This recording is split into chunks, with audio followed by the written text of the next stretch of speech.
acīm, melnu aroniju šovakar.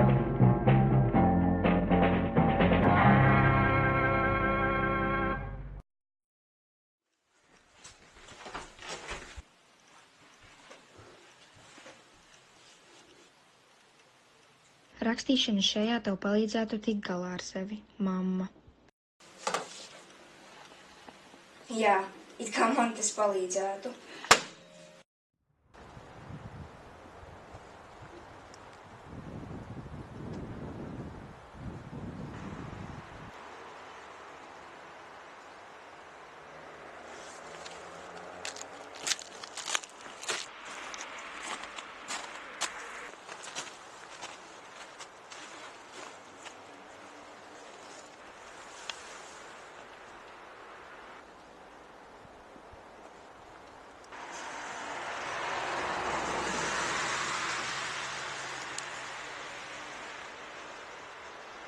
Ko man rakstīt šajā tukšajā papīrā?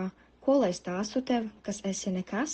Labi, stāstīšana no pasaules sākuma, bet labāk stāstīšu par tagadni. Nezinu, kas tā tāda pat ir. Labāk rakstīšu piezīmju veidā, kā skolotājs. Esmu ieslēgta sevī. Neteiktu, ka esmu gluži sociāls cilvēks. Par savām jūtām es dalos tikai ar savu labāko draugu Almu. Viņa ir tumša, atturīga un ļoti ātri apvienojas. Šī dienas rutīna ir palikusi garlaicīga. Es tev piekrītu. Viss notiek tik lēnu. Mēs varētu vienkārši iekāpt lidmašīnā un aizdot kaut kur, kur dzīve nav tik nožēlojama. Piemēram, kā uz Ameriku vai Londonu. Ja tev ir biļets, es jau krāmēju čemodāns. Labs kompanjons. Bet ja man būtu jārunā par cilvēkiem, kurus es nevaru paciest, es to pat neapdomājot teiktu vārdu zēni.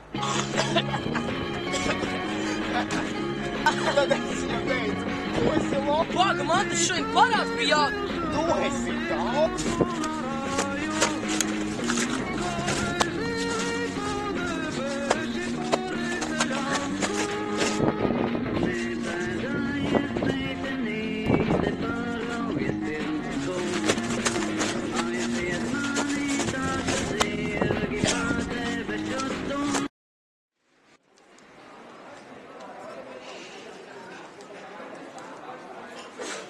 Kā es viņus neciešu. Zēni ir tik naivi, un paskatoties uz viņiem ir sajūta, ka kalkulators bez baterijas būtu spējīgāks kaut ko sasniegt.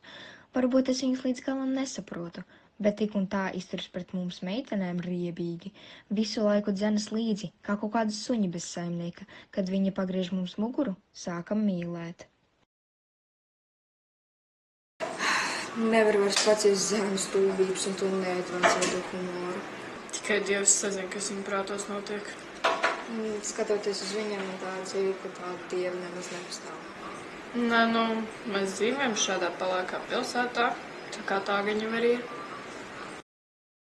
Vai zēni arī raksta dienas grāmatas un lai asaras naktī?